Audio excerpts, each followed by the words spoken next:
Bom dia, irmãs e irmãos. Vamos nos preparar para ouvir a palavra de Deus.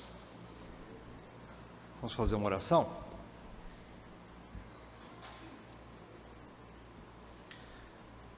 Senhor, nós nos quedamos diante da Tua palavra nessa manhã, pedindo graça, pedindo que o Senhor nos dê ouvidos de ouvir a Tua palavra, Senhor.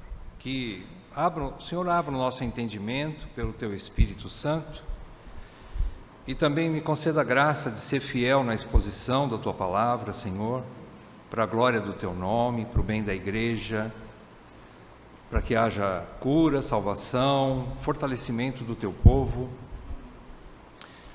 Ó Deus, conceda graça a todos nós, Senhor, porque sem Ti, Senhor, nada podemos. Eu peço, Senhor, de todo o meu coração, que as palavras dos meus lábios e o meditar do meu coração sejam agradáveis na Tua presença, Senhor, rocha minha e Redentor meu. Peço isso em nome de Jesus. Amém, Pai. Amém. Amém. Irmãos, como a igreja sabe, nós estamos nos preparando para começar uma nova série de exposições.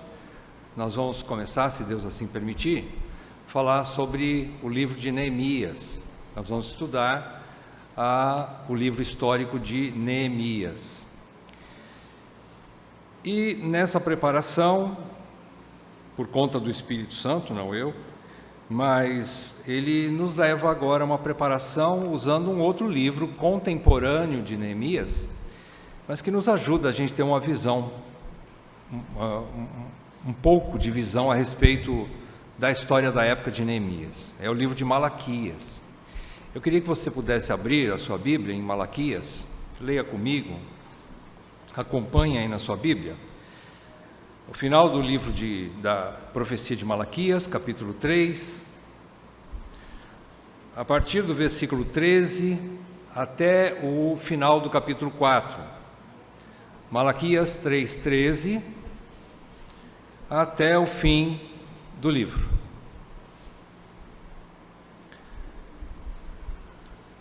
Vamos lá? A palavra de Deus diz assim: As vossas palavras foram duras para mim, diz o Senhor, mas vós dizeis: que temos falado contra ti? Vós dizeis: inútil é servir a Deus. Que nos aproveitou termos cuidado em guardar os preceitos e em andar de luto diante do Senhor dos Exércitos? Ora, pois, nós reputamos por felizes os soberbos. Também os que cometem impiedade prosperam. Sim, eles tentam ao Senhor e escapam. Então, os que temiam ao Senhor falavam uns aos outros. O Senhor atentava e ouvia. Havia um memorial escrito diante dele para os que temem ao Senhor e para os que se lembram do seu nome. Eles serão para mim particular tesouro naquele dia que prepararei, diz o Senhor dos Exércitos. Poupa-los-ei, como um homem poupa a seu filho que o serve. Então vereis outra vez a diferença entre o justo e o perverso, entre o que serve a Deus e o que não serve. Pois eis que vem o dia, e arde como fornalha. Todos os soberbos e todos os que cometem perversidade serão como restolho. O dia que vem os abrasará, diz o Senhor dos Exércitos, de sorte que não lhes deixará nem raiz, nem ramo. Mas para vós outros, que temeis o meu nome, nascerá o sol da justiça, trazendo salvação nas suas asas. Saireis e saltareis como bezerros soltos da estrebaria. Pisareis os perversos, porque se farão cinzas debaixo das plantas dos vossos pés, naquele dia que prepararei, diz o Senhor dos Exércitos. Lembrai-vos da lei de Moisés, meu servo, a qual lhe prescrevi em Horebe para todo Israel, a saber, estatutos e juízos. Eis que eu vos enviarei o profeta Elias, antes que venha o grande e terrível dia do Senhor. Ele converterá o coração dos pais aos filhos e o coração dos filhos a seus pais, para que eu não venha e fira a terra com maldição. Meus irmãos, a primeira leva de judeus que voltaram do exílio, após a promessa de Deus que o exílio duraria apenas 70 anos, foi de 586 a.C. a 516 a.C., exatamente 70 anos, Deus permitiu que o povo ficasse exilado. E então as primeiras remessas começaram a voltar com Zorobabel, depois com Esdras, e a última remessa com Neemias. Eles voltaram para a sua cidade, para Jerusalém, voltaram para a terra de Israel, e tudo estava destruído. Neemias, que foi o grande reformador junto com Esdras na época, ele olha para tudo aquilo e vê que era necessário uma imensa, grande, muito difícil reforma. Era necessário reformar. Quando ele olha para tudo aquilo, ele começa então a pedir a Deus que amolecesse o coração do seu rei, e então o rei concede graça e dinheiro, condições para que ele pudesse então continuar a obra e começar a obra de edificação dos muros, fechando a cidade. E demoraria um tempo. Durante esse tempo ele foi chamado pelo rei, ele volta para a Pérsia, mas o povo judeu que voltou com Neemias do exílio para Jerusalém continua a obra edificando os muros.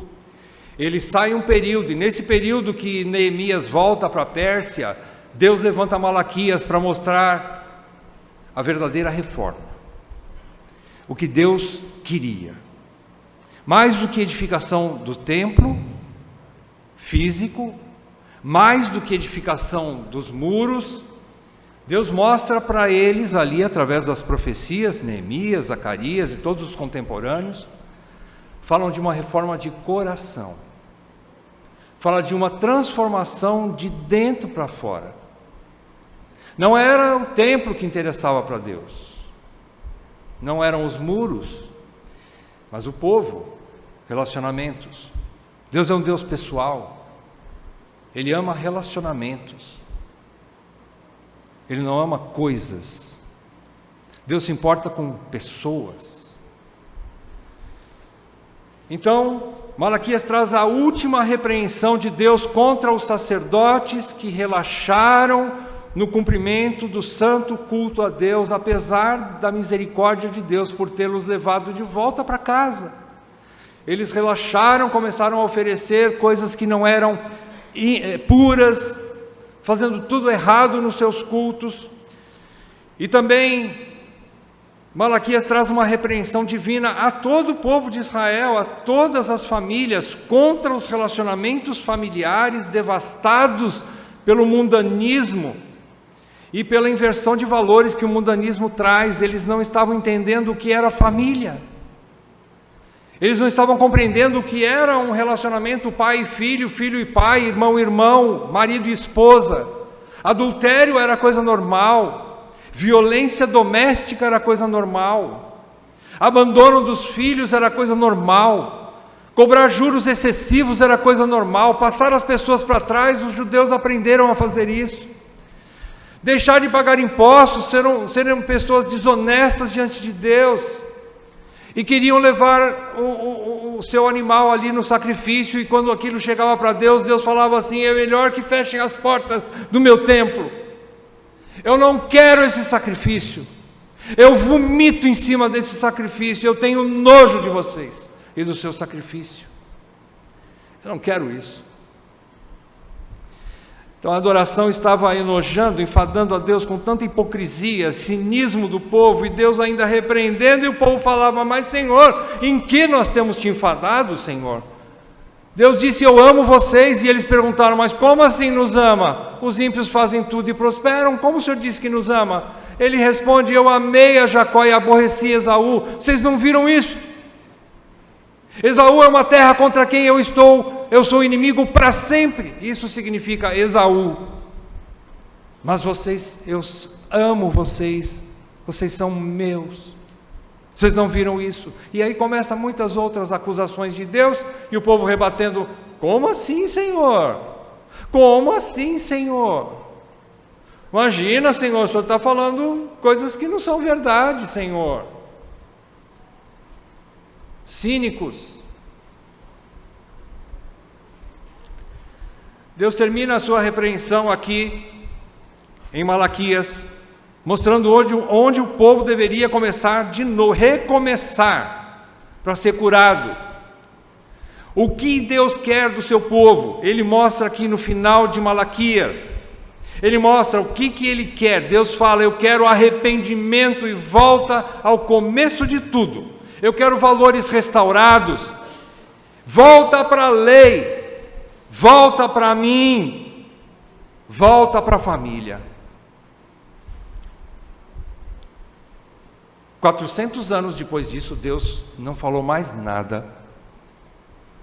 Até que Deus levanta lá na frente o último profeta, João Batista, que fala a mesma coisa. Gabriel chega para o pai de João Batista, Zacarias, no dia que ele estava servindo no templo, e ele fala assim: Deus levantará aquele que há de preparar o caminho do Senhor. Ele não beberá vinho, nem bebida forte, será cheio do Espírito Santo desde o ventre da sua mãe. Esse menino será alegrias para muitos, mas para outros não. Ele virá no espírito e poder de Elias, e converterá o coração dos pais aos filhos, e eu habilitarei um povo preparado. Gabriel falou isso para Zacarias, e Zacarias meio que não acreditou, mas Deus cumpriu a sua promessa através de Zacarias e sua esposa Isabel. E assim veio João Batista. Bem, o que Deus quer então? Primeira parte aqui do nosso estudo, nesse capítulo 3, de 13 a 18. Na primeira parte, nós vamos ver o seguinte: a diferença entre a fala e as ações do perverso e do justo. Tudo isso dentro da igreja. Deus não está falando com os ímpios aqui, ímpios de fora.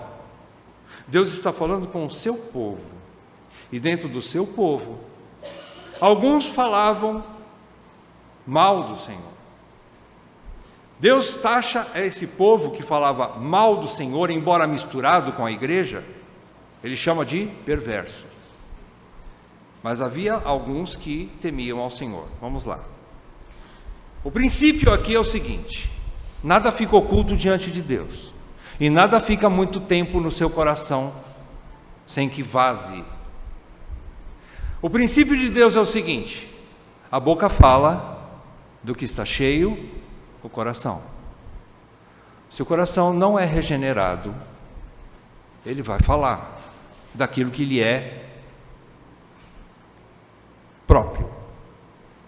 Se o coração é convertido, se o coração é regenerado, ele vai falar aquilo que agrada a Deus.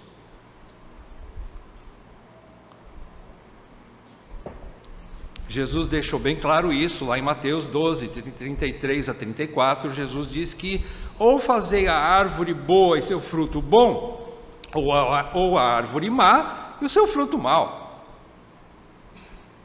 Porque pelo fruto se conhece a árvore. Raça de víboras, como podeis falar coisas boas sendo maus? Porque a boca fala do que está cheio o coração. Nesse trecho aqui de 13 a 18 de Malaquias capítulo 3, nós vemos o primeiro grupo que fala aqui de 13 a 15, e a fala deles fere o coração de Deus. Deus deixou claro que as vossas palavras foram duras contra mim, ou para mim. Deus é um Deus pessoal e tem sentimentos. Alguns como o povo aqui poderia dizer assim: nossa Deus, que mimimi é esse? Mas Deus sente.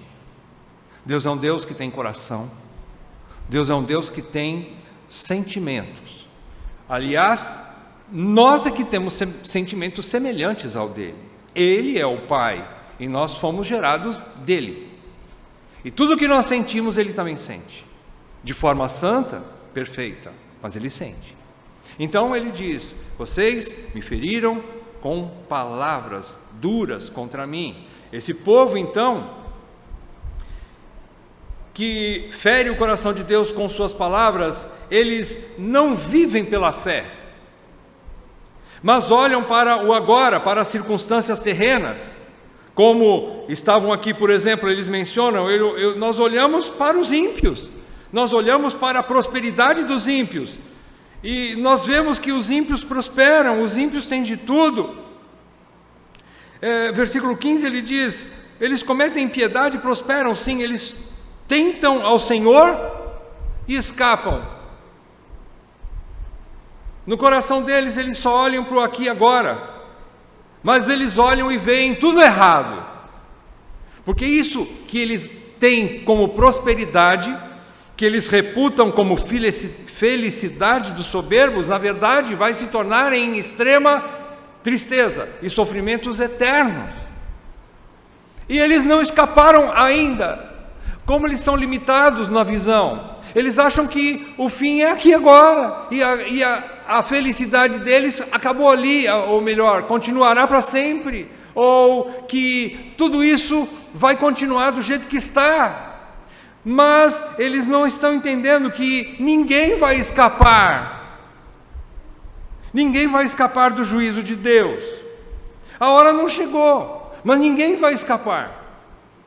Então eles não vivem pela fé, porque eles não vivem pela fé, porque só veem o que está diante dos olhos. A fé enxerga além do que se vê, normalmente ou fisicamente, pelos olhos, que se apalpa. A fé vê o invisível. Eles chegam no versículo 14 e declaram que eles acham inútil o que eles estavam fazendo. Eles falam que servir a Deus é inútil, obedecer a Deus, servir a Deus. Aqui você vê em duas situações: guardando os preceitos de Deus, aqui no versículo 14, e andando de luto diante do Senhor. Guardar, obedecer a palavra de Deus para eles é inútil, não presta, isso não traz retorno, não dá fruto, não dá lucro. Então eles dizem: isso é inútil, é besteira, por que gastamos tempo com isso? Segunda coisa que eles dizem que é inútil é andar de luto. Ah não, esse tipo de transformação de vida, andar de luto, mortificando o meu eu, deixando de fazer coisas boas para a minha carne, não vale a pena. Agradar a Deus deixando de fazer coisas carnalmente prazerosas, não tem sentido, porque os ímpios continuam fazendo e tão bem. É o que eles viam. O segundo grupo, por outro lado, versículo 16, há uma diferença que não começa nos lábios, que não começa na fala, mas é expressada na fala, é observada no falar e no agir desse povo, desse segundo grupo. Versículo 16: então os que temiam ao Senhor.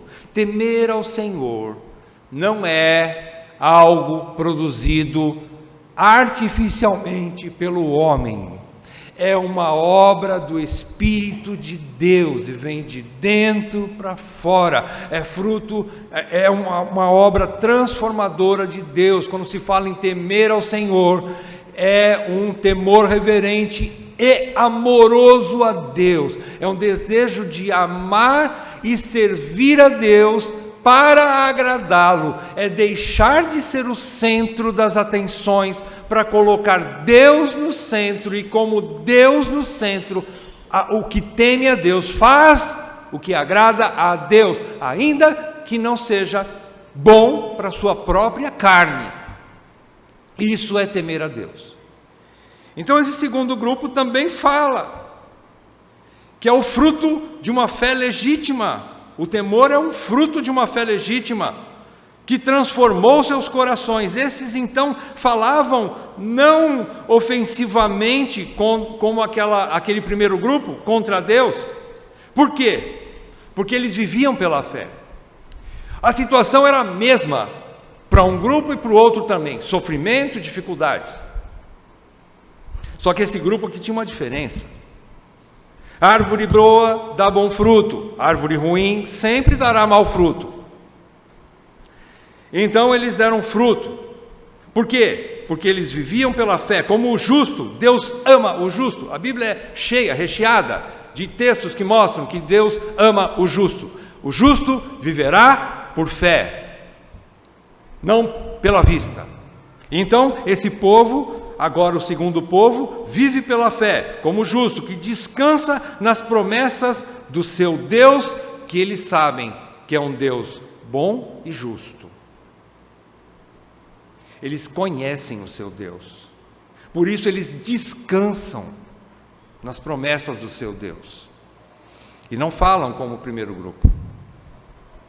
Então, aqui nós lembramos daquele povo que saiu do deserto. Deus resgatou um povo no deserto, aquele povo resgatou o povo do Egito, e aquele povo, enquanto transitava pelo deserto, ali foi exposto o calor do deserto, as circunstâncias do deserto, expôs o que estava no coração, e alguns ali, e muitos, murmuraram contra Deus, falaram mal de Deus.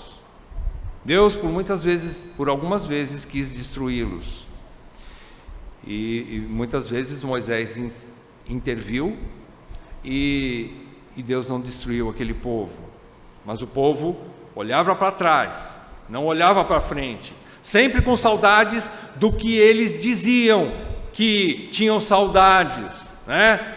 Saudades dos peixes, dos melões, dos pepinos que comíamos de graça no Egito. Mentira, eles nunca comeram nada de graça no Egito. Eles trabalhavam que nem condenados, eles eram escravos. Segundo, muitos deles nem comiam isso aqui, mas eles comiam um pão terrível, mofado. Os egípcios não davam peixes para eles, não davam pepinos para eles. Era mentira, eles nunca tinham provado isso no Egito, gente.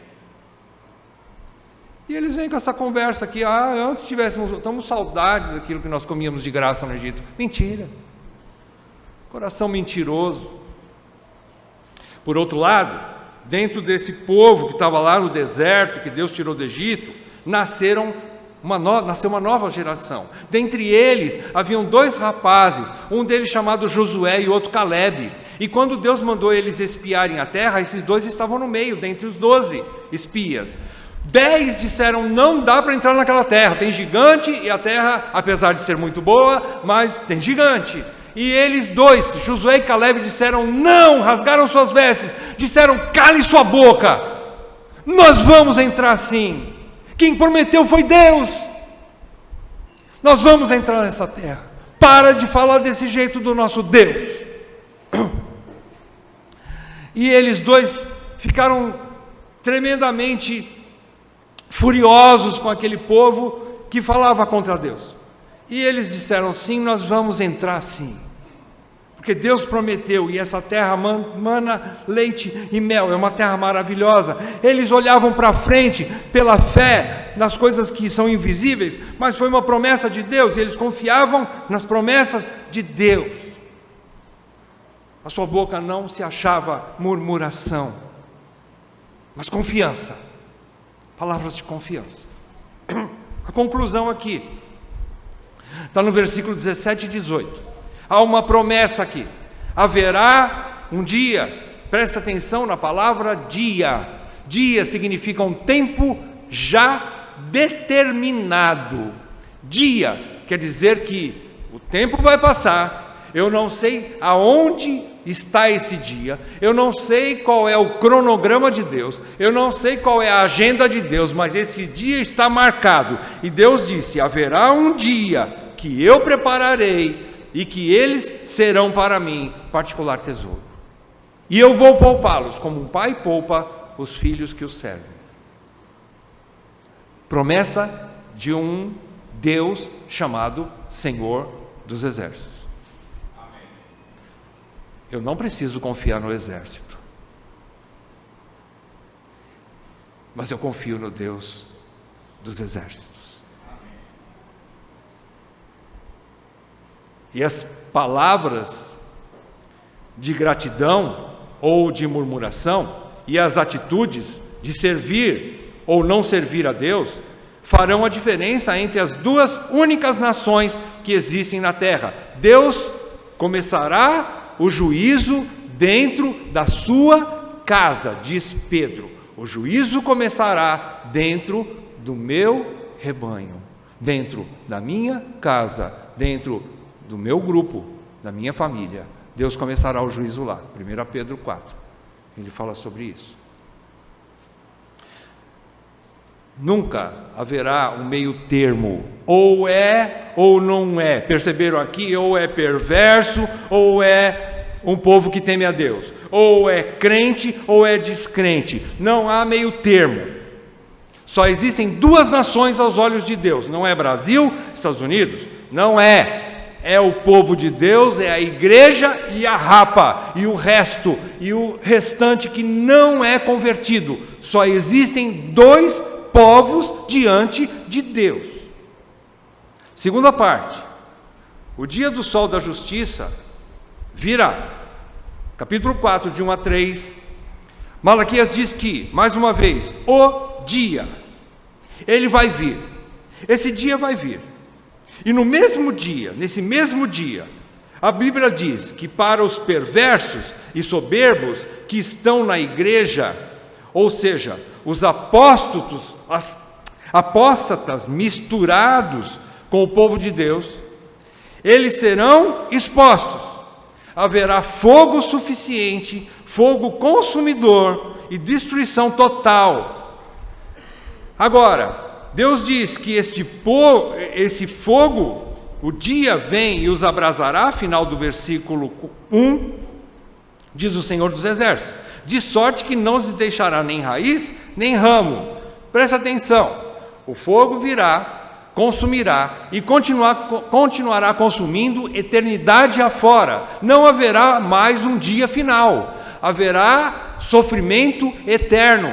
Essas pessoas vão querer um fim, mas não terá mais fim. Ali é o começo. Nós não chegamos no começo ainda daquilo que é eterno. Nós estamos sendo preparados para experimentar um começo. E lá então haverá somente duas classes de pessoas: aqueles que queimarão no fogo eterno, porque rejeitaram o Senhor, rejeitaram o seu ungido, rejeitaram a Deus, e vão viver ali na fornalha pelos séculos dos séculos, dia após dia, todos os dias, até o fim. Até o fim não, porque não vai ter mais fim. Mas para os justos, diz ele no versículo 2, mas para os justos que temem e servem ao Senhor, haverá justiça, haverá salvação, haverá libertação dos sofrimentos para uma eternidade de alegria indizível.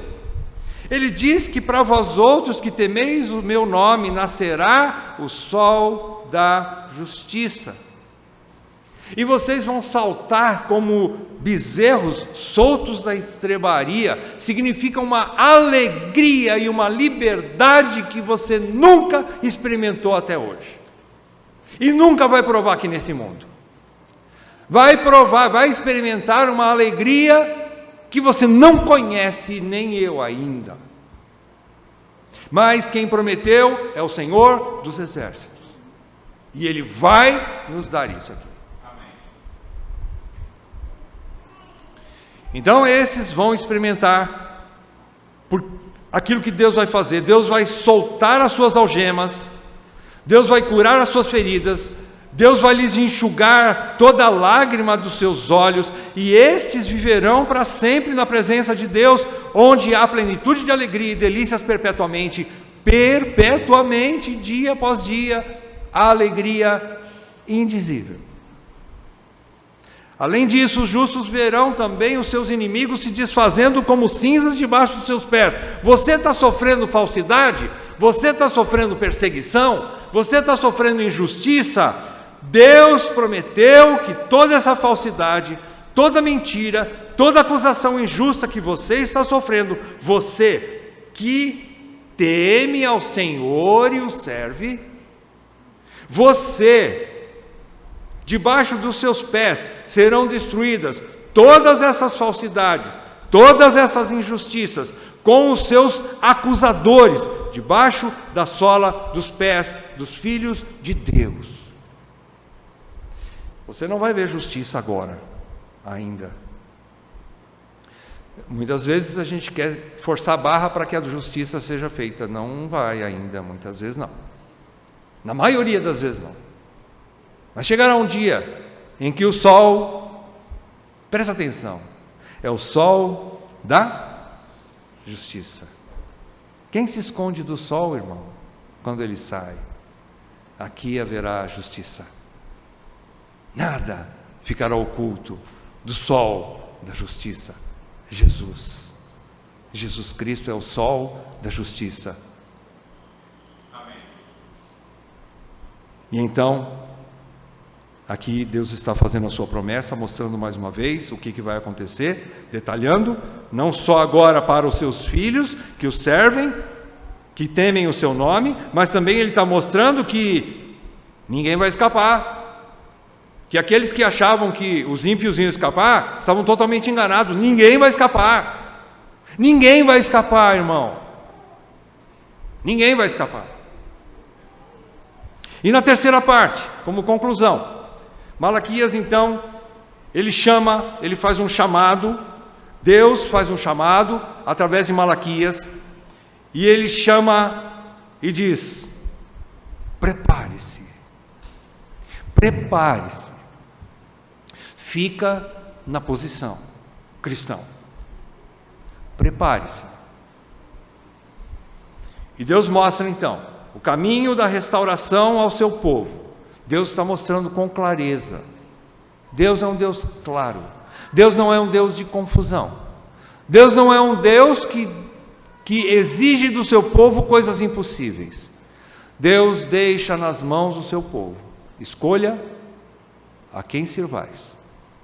E Ele diz: volte para a minha lei, convertam-se para a minha palavra. Irmãos, uma conversão que vem só da vontade do coração humano dura pouco, mas uma conversão que é fruto da palavra de Deus, ela é real e eterna, legítima, e não há contestação, porque a fé vem pelo ouvir e ouvir a palavra de Cristo. Então ele diz, versículo 4: lembrai-vos da lei de Moisés, meu servo, a qual lhes prescrevi em Horebe, só para o Israel, para todo Israel, a saber, estatutos e juízos. Ele diz assim: estatutos, ordens, vocês têm que obedecer. A lei tem regras, eu tenho regras. É da minha família? Tem regras a seguir. O povo de Deus não é um povo sem regras, não é um povo sem lei, ele tem lei a ser seguida. Então são estatutos, ordenanças, ordens a serem obedecidas. E depois ele diz que existem também os juízos. O que seriam os juízos? De acordo com a obediência ou não dos estatutos, haverá a recompensa, os juízos. Deus vai trazer juízo, Deus vai fazer justiça. O que é obediente vai gozar de alegria perpétua com o Senhor. O que é desobediente vai queimar no fogo eterno. Juízo, Deus fará juízo. Duas coisas a palavra de Deus mostra. Somente a palavra de Deus tem poder para quebrar os corações duros e levar o povo de Deus ao verdadeiro arrependimento. Quem não tem intimidade com a palavra de Deus, não se considere cristão. Não se considere crente. Se você não tem alta estima, um estudo sério da palavra de Deus, confira a sua salvação. Peça para Deus trazer luz. Por quê? Porque a palavra de Deus, e só a palavra de Deus, é viva e eficaz para transformar corações. Somente ela faz a verdadeira conversão de dentro para fora. Não religiosamente, mas legitimamente. Uma transformação, um novo nascimento. Novidade de vida. Somente a palavra de Deus leva o povo de Deus a um verdadeiro arrependimento. A palavra de Deus tem estatutos, mas também tem juízos, nós já vimos. Deus lhes deu então ordens a serem obedecidas e lhes propôs a bênção e a maldição, a vida e a morte. Deus lhes propôs. Moisés deixou claro isso. Eis que hoje eu vos proponho a bênção ou a maldição, a vida ou a morte. A palavra de Deus é a espada de dois gumes que separa a alma do espírito, é poderosa para discernir as intenções de todo o coração. Ela é como o calor do sol ardente. Esse calor poderoso do sol ardente, ele tem duas ações, ou melhor, ele vai produzir ações diferentes naquele que é e naquele que não é. Como o sol também faz isso. Ele derrete a cera, mas ele endurece o barro. Duas substâncias diferentes, uma com reações diferentes diante da caloria do sol. Uma derrete a cera, o outro endurece, que é o barro. E assim Deus fará, através da sua palavra, no meio do seu povo. Ele vai separar os que são dos que não são. Por que a palavra de Deus? Porque a palavra de Deus que vai mostrar se você está com o coração disposto a obedecer às ordenanças de Deus, a lei de Deus, os princípios de Deus. Mostra quem é quem. O fruto está na árvore, o fruto virá da árvore que está recebendo o alimento correto. A árvore má não tem condições de produzir fruto bom. E assim, ao contrário também, de que forma Deus vai fazer isso? Através da sua palavra. Quem é de Deus, ama a palavra e obedece à palavra. Quem não é, não liga para a palavra e não se submete à palavra.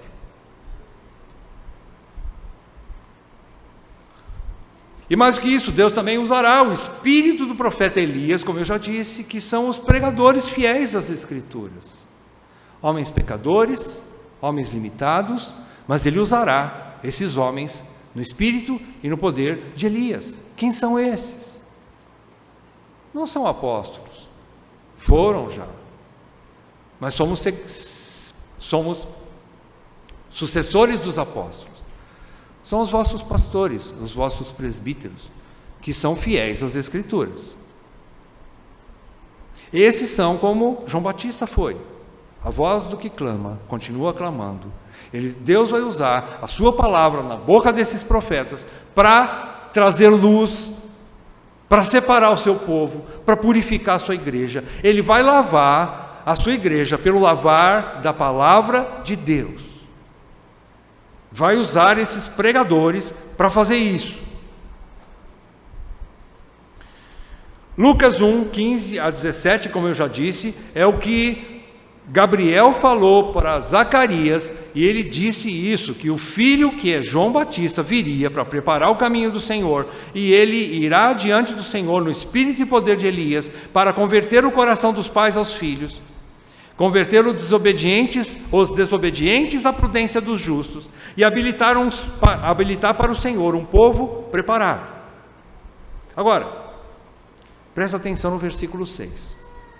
O versículo 6 é a expressão da transformação que a lei de Deus e a fala profética dos homens de Deus no presente tempo produzirá no meio do povo de Deus.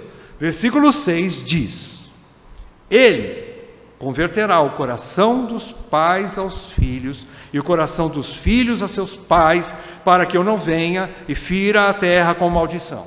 Irmãos, Deus não está preocupado com o seu sucesso financeiro, seu sucesso nos seus estudos.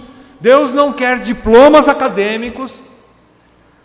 Deus não está preocupado com as suas realizações que você pode ter na sua vida profissional. Deus se importa com relacionamentos fortes nas famílias e na sua igreja, onde os irmãos, famílias, vivem unidos, suportando uns aos outros em amor. Esse é o fruto. É isso que Deus quer. Não há mais rancor no povo de Deus, pelo menos não deveria haver. Relacionamentos saudáveis, vida de perdão, vida de arrependimento. Deus não se importa com sucesso profissional, intelectual, nem status social ou financeiro, nem riquezas ou diplomas nesse mundo. Deus quer relacionamentos. E começa em casa. Deus já havia dito lá atrás que Ele odeia o divórcio. Deus odeia o adultério. Deus odeia a violência familiar. Deus quer relacionamentos saudáveis, começando no casamento. Marido e esposa andando na verdade, andando na luz, sendo bíblicos, conhecendo como uma mulher pode ser uma auxiliadora idônea para o seu marido, como o marido pode amar a sua esposa, como Cristo amou a igreja e a si mesmo se entregou por ela. É isso que Deus quer. Nenhuma realização nesse mundo, Deus tem interesse. Este é o povo que provará o sol da justiça e que Deus poupará como um pai poupa seu filho que o serve. Lá, naquele dia, esse aqui é o povo que Deus quer.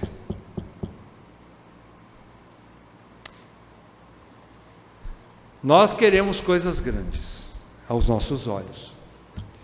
Coisas grandes para Deus é: relacione-se bem, como eu me relaciono comigo mesmo.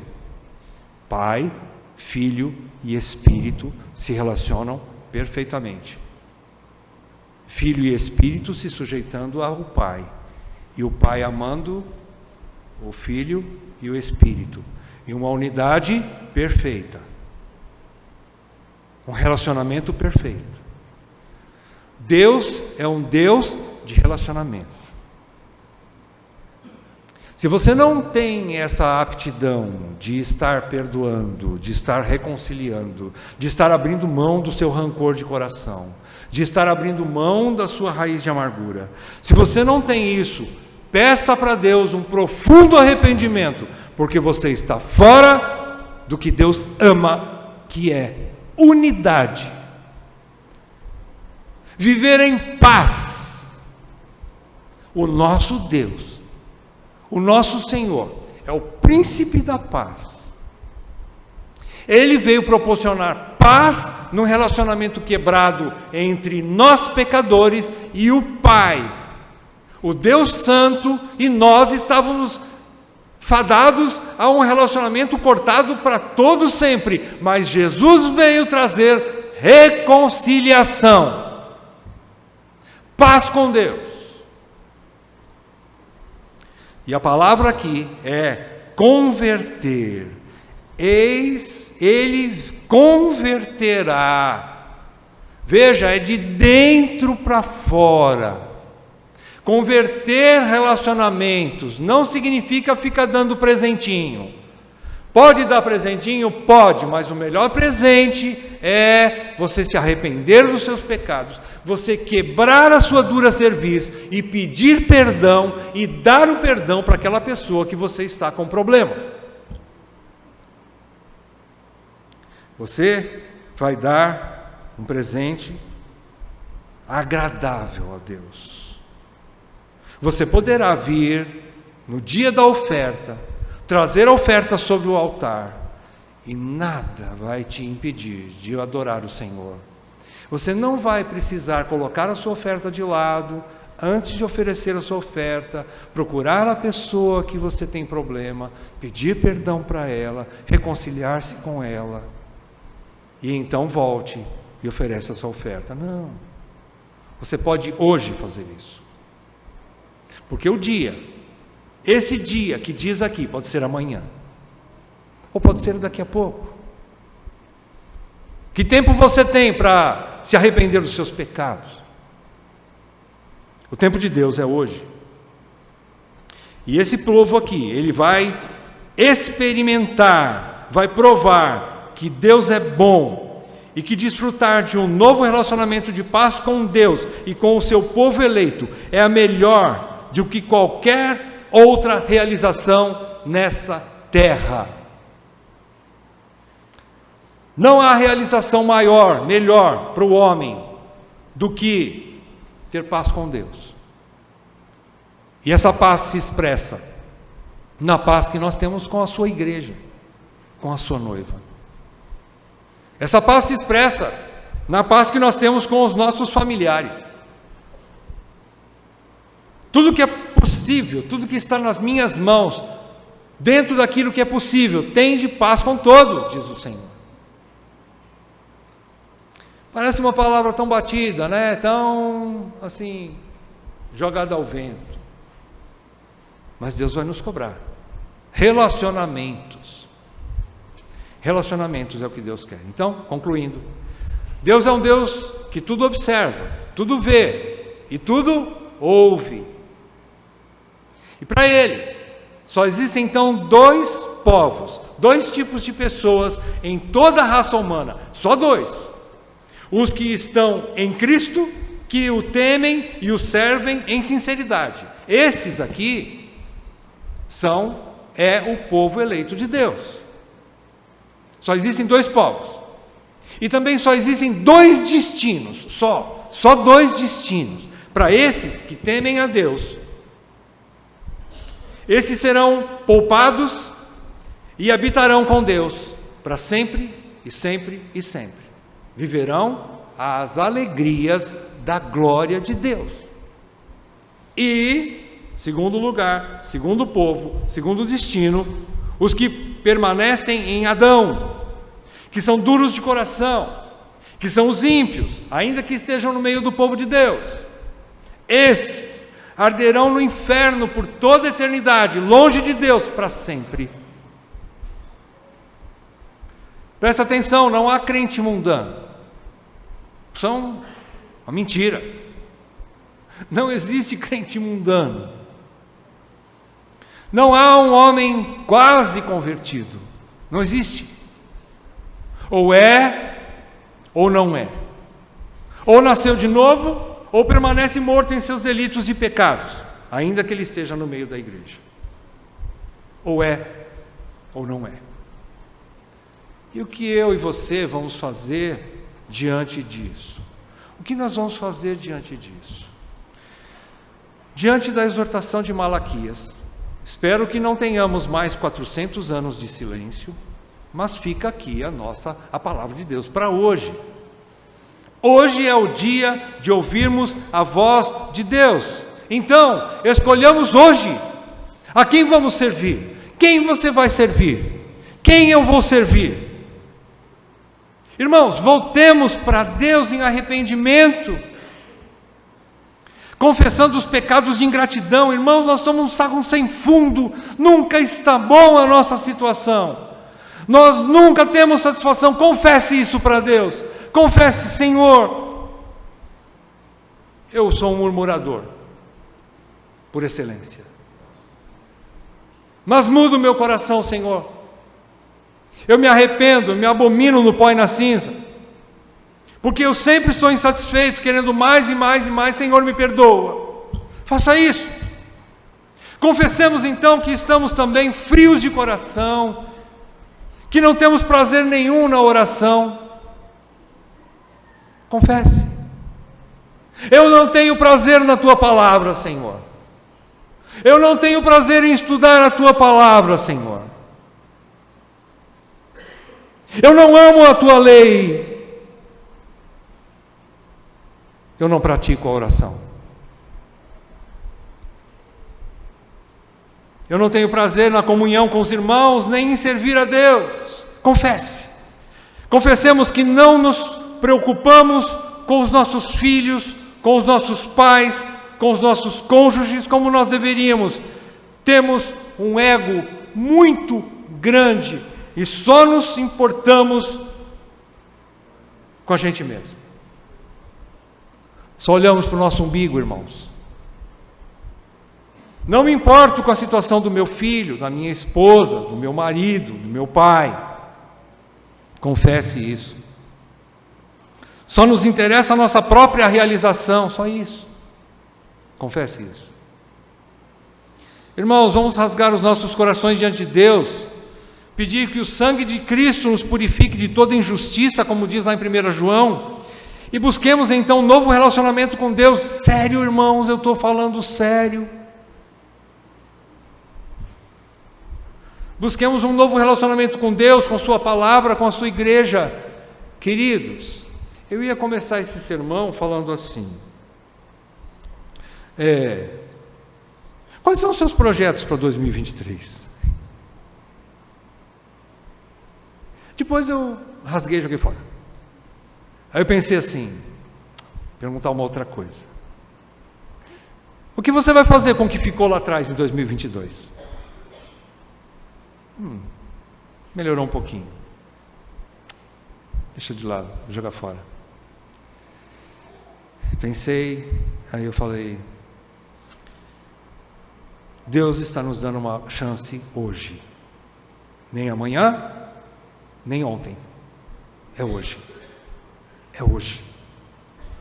É hoje que nós precisamos quebrar nossa dura cerviz.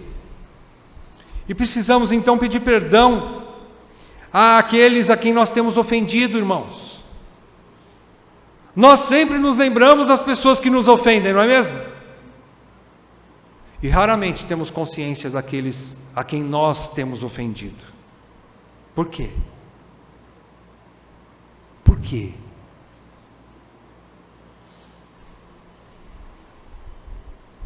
A palavra de Deus tem falado ao seu coração? Você chora diante dela de vez em quando? Você pede para Deus sondar o seu coração? Você tem orado para que Deus mostre a realidade do seu coração? Deus vai mostrar. O que você vai fazer com isso? Então vamos também dar o perdão e nos livrar do rancor contra aqueles aqui que nos ofenderam. Irmãos, a nossa vida vai ser uma vida simples. A vida cristã é uma vida simples, de relacionamentos saudáveis, pautados no Evangelho. E viver o Evangelho significa perdão e arrependimento o tempo todo. Viver o Evangelho é semelhante àquilo que Deus nos propôs. Eu vou perdoar incondicionalmente esse povo. Ele não merece, mas eu vou perdoar. Isso é viver o Evangelho.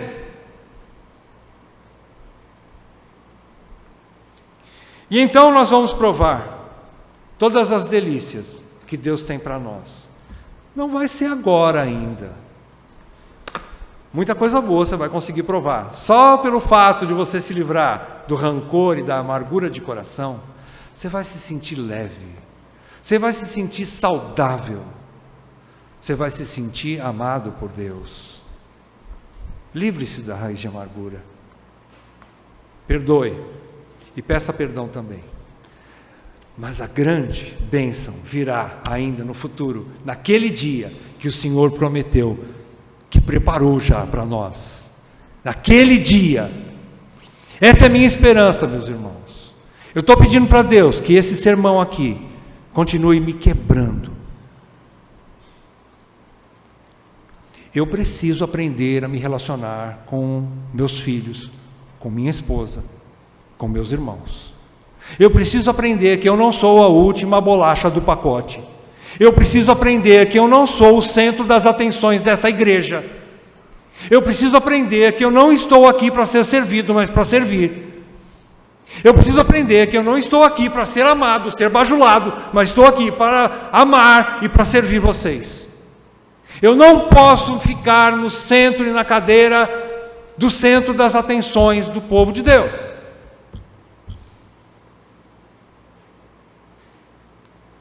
Porque eu quero provar uma coisa maior que Deus prometeu, que é melhor servir do que ser servido. Eu quero provar isso. Você quer também? Peça para Deus arrependimento, porque nós ainda não chegamos lá, irmãos. Sejamos honestos, nós ainda não chegamos lá. Tem muita coisa para Deus queimar ainda dentro desse coração aqui e no seu também. Tem muita imundícia aqui dentro que precisa ser tirado e no seu também. Nós precisamos de cura. Nós precisamos de cura. Irmãos, nós precisamos de cura urgente, irmãos. Nós não vamos desfrutar de avivamento se nós não tivermos primeiro arrependimento. Essa igreja não vai desfrutar de um verdadeiro avivamento se nós não pusermos a nossa cara no pó e na cinza e dizer: Senhor, miserável homem que sou, livra-me do corpo dessa morte. Senhor, eu preciso de arrependimento, que nem isso eu consigo fazer em mim. Espírito Santo, faz isso em nós, Senhor, em nome de Jesus. Amém, Senhor. Amém.